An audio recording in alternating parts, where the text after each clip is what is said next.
Hello mga ka-cakes ni Lay! Kamusta kayong lahat? O ayan, di ba? Pa-beauty rest muna tayo at super chikahan lang kami dito ni Akla. O di ba? Super tawa ng lola niya. Actually, pinag-uusapan lang naman kasi namin dito yung ugbo kasi nga laging trending si ugbo. Ayan, di ba? Talaga namang maraming pumupuntang mga vlogger dyan na marami talagang nagbablog doon. Ako nga hindi nga. Actually, malapit na kasi kami sa ugbo kaya talagang basta yun na yun. So, ito na nga, nagpabawas nga muna tayo ng ating buhok kasi sobrang init. Gusto ko na nga ipakalbo yan. Pero tinirhan niya pa rin. Sabi ko, kalbuhin nga niya. So, ayan nga, ito nga mga ganap namin kahapon.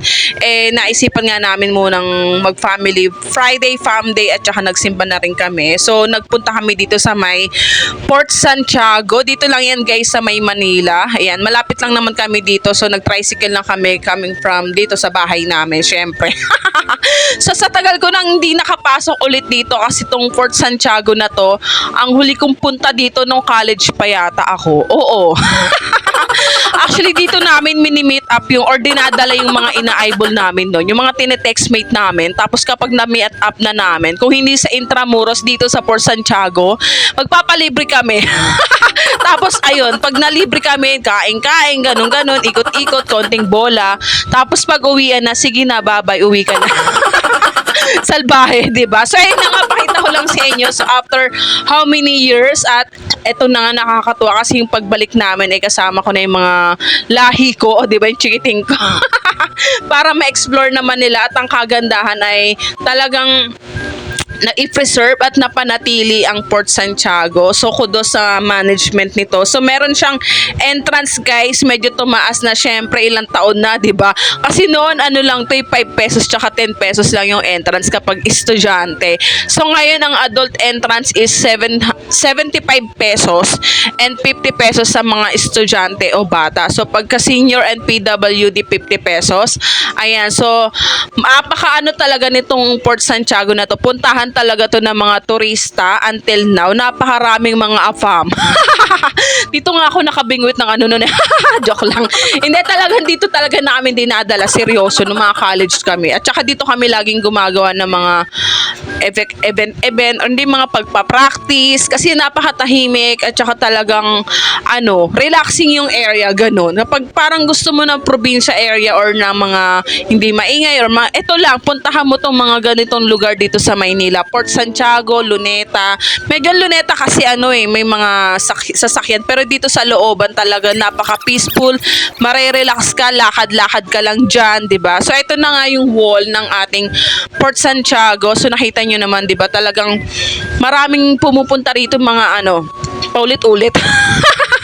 So, inikot ko nga lang yung mga Junakis ko. Ayan. So, pasok nga kami dito sa parang Dambalang Rizal. So, kung nakita nyo, wala na tayong video kasi bawal mag-video sa loob. Kasi nga, picture-picture lang yung pwede. So, ayan. Inikot lang talaga namin at sinulit lang namin yung paggagala para naman kahit paano ma-relax-relax lang tayo ng kaunti. At syempre, yung mga bata, may experience din nila. First time nila ditong pumasok.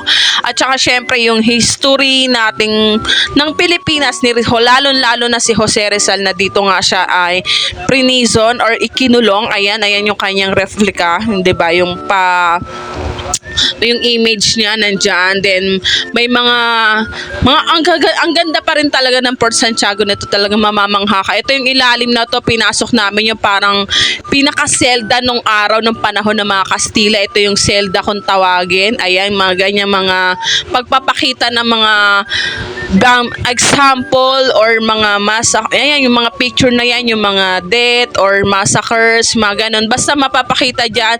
Marami kayong matututunan dito, guys, sa mga hindi pa nakakapunta. Napakamura lang naman ng entrance nito.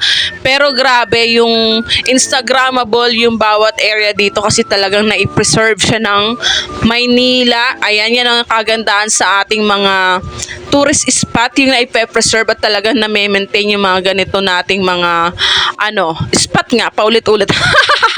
So, ayan nga, lakad-lakad lang kami. Talagang inikot-ikot lang namin siya. Talagang lang namin yung mga bata na malibang-libang kahit paano naman labas-labas lang paminsan-minsan sa unit. Yung hindi pati sila nakakulong lagi. So ayun na nga, nagkataon din kasi na day off ni Alvin kasi dapat nung nakaraan lalakad din kami kaya lang naubos yung 3 days leave niya sa mga naganap. But anyway, ito na nga butit na isingit namin makapag-ikot-ikot. Ayan, so talagang ay nano lang namin. Si Athena, ayan, nagpakanta-kanta siya sa harap, o diba? Kasi may parang mini theater dyan, yung pwede kayong manood, yung mga guests or mga ano dito, visitors, ayan, pwede niyang manood dyan. Then, ayan nga si Athena, nag-ano siya ng Barbie. At least at her age, 'di ba, yung hindi siya magiging mahiyain kasi nung bata ako mahiyain talaga ako sobra, guys. Para sabihin ko sa inyo, then ayan nga takbo-takbuhan nga sila magkapatid, then pahinga lang kami ng kaunti and then lakad-lakad then nung medyo umano na lumabas na kami diyan. Ayan, so dumiretso na rin kami dito sa Manila Cathedral. So harap lang siya mismo ng Manila Cathedral. Walk away lang naman 'yan. Then ayan, bili-bili na ng sorbete, syempre mga bata. Kasi medyo naano na rin. Medyo may mga kainan naman din sa loob tsaka mga bilihan ng souvenirs kung mga first timer na pupunta dyan. Ayan, so good time nga kasi nung time na to may mga estudyanteng, mga preschool yata na mga bata na nagtutour. Naabutan namin may 2 bus ng mga syala-syala mga kabataan, nagtutour sila. So ito yung Manila Cathedral sa gabi. Ito yung venue niya. Then after nga niyan, syempre nagutom na yung mga Junakis. Diretso kami sa kainan. So napili na nga lang nila is mag-Unli Wings kasi syempre bata mahilig sa mga pasta and fries. Yung Unli pasta and wings na may kasama na rin siyang fries and drinks. So unlimited na rin pati yung rice. Pero syempre medyo hindi pa naman kami ganong kagutom niya kasi bago kami umalis ng bahay, kumain na rin kami. So ilang hours lang naman din yung tinakbo ng pamamasyal namin or pag-iikot. Pero syempre nakakagutom pa rin, di ba? Kasi dinner na rin naman na kaya itiniming na rin namin na dito na lang kumain sa Unli Wings. So malapit lang naman din tong Unli Wings na to. Dito lang yan sa may Herbosa. O di ba? So talagang marami na rin kasing mga kainan or ano dito ngayon sa Tondo. Unlike before, yan ang kagandaan ngayon sa Tondo talagang nagbo-bloom na siya in terms of ganito mga food business, marami na. So, ayan, pakita ko lang yung mga kaunting picture pero marami pa yan. Pero kasi magbubura na ako. Pero after nitong mga paggagala nito, meron nga akong cake order kinabukasan na maaga siya i-deliver kaya gabi pa lang prinostingan ko na. So, pakita ko na rin sa dulo ng video yung pagpo-frosting ko. Ayan guys, ito nga yung ating promo na mini 2-tier. Ayan, nasa 6 round yung baba at 4 lang yung nasa itaas. Then may kasama na tong 12 pieces na 2 ounce cupcakes, Choco Moist. Then nakita niyo naman yung ating pagle-layering ng cake. Ayan, so yung pinaka-palaman nito is mousse. Chocolate mousse na yung ginagamit natin ngayon for papalaman. Then ayan na nga, so ganito lang naman tayo mag-assemble ng cake ng ating mini 2-tier. So parang 4x4 yung taas nito, then ganun din sa baba, 6 round. Then ayan, pakita ko lang kung as usual kung paano tayo mag-assemble. Then lalagyan lang natin siya ng dowel, ayan, para maging support. So may mga straw po tayo, so please be informed sa mga client nating first timer. Pero yung mga repeat order for sure alam na nila ito na naglalagay talaga tayo ng mga pang support sa ating cake para hindi siya babagsak. Lalo na tong cake na to ay ibabiyahe to ni ma'am, ni Sisi. Repeat order na rin lagi ito si Sisi. Lagi ito nakasupport sa mga paninda ko, mga merienda at kung ano-ano. Shout out sa iyo, Sisi. Thank you so much sa patuloy na pagtitiwala sa cakes ni Lay. So, naruto nga yung kanyang team. So, wala namang binigay specifically na design. Pero kasi pag ganitong mga promo rate natin na cakes, yung minimal design lang, then printed topper lang siya. Then, ayan na nga. Ito na yung pinaka, na ano ako, combination of ng blue and orange lang kasi naruto nga para medyo malapit-lapit. Then, ayan. So, ganyan lang naman din siya. Pakinis lang tayo sa first nag-cramp coat lang tayo, then nagpakinis lang ng blue and orange combination ng two-tone. Then ayan, so ganyan lang naman guys. So diretso ko na siyang ipinapatong mas dito na kasi ako mas sanay kaysa yung magkahiwalay pa yung cake ay sa pagpapatungin mo pa. So ganito yung pamamaraan ko paggawa ng 2-tier, kahit sa mga tiered cake ko na hanggang 3 hanggang 4 tier, ganyan siya. So ayan, so napaka lang naman. So kung baguhan ka lang sa video ko at gusto mo mga na-i-inspired ka na maging baker na katulad namin, so sana makatulong yung mga ganitong pagbablog namin or pagbibideo namin para naman sa mga nagpa-practice pa lang dyan, di ba? Lalo na kasi yung sa umpisa hindi ganun kaano magpakinis ng cake.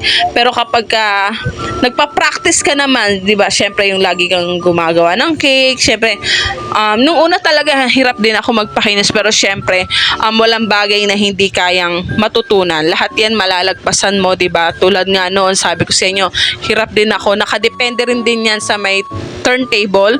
Ayan, nung nagpalit ako kasi dati yung turntable ko ng cake is yung plastic, yung ano. Pero kapag invest ako ng ganito, yung magandang turntable, so nakakatulong din siya para mabilis makapagpakinis. Then yung scraper nyo guys, yan, so dapat lagi nyo siyang pupunasan ng tissue. Kaya talaga magastos ako sa tissue guys, talagang naglalaan ako ng pond dyan sa tissue. Talagang palagamit ako ng tissue, hindi kasi ako palagamit ng basahan niya, talaga washable yun, di ba? Hindi naman totally yun nga yung rag na, di ba, yung meron akong rag for table na kapag fully cleaning na, pero pagka gantong icing talagang more on tissue talaga yung gamit natin. Then ayan, yung sa border na yan, naglagay na lang, pinag-combine na lang natin yung dalawang kulay since ito rin naman yung ginamit natin. Ayan, binorderan lang natin yung top niya para makover lang naman. So hindi ko napakita yung paglalagay ko ng topper guys kasi hindi ko pala naipindot na yung ating cellphone. Ayan, so ito na yung ating final look ng ating Naruto Team Cake na bound to Tarlac. I think ibabiyahe pa to nila Sisi. So yun lang for today's video. Maraming salamat everyone. God bless tayo and ingat lagi po. Bye-bye!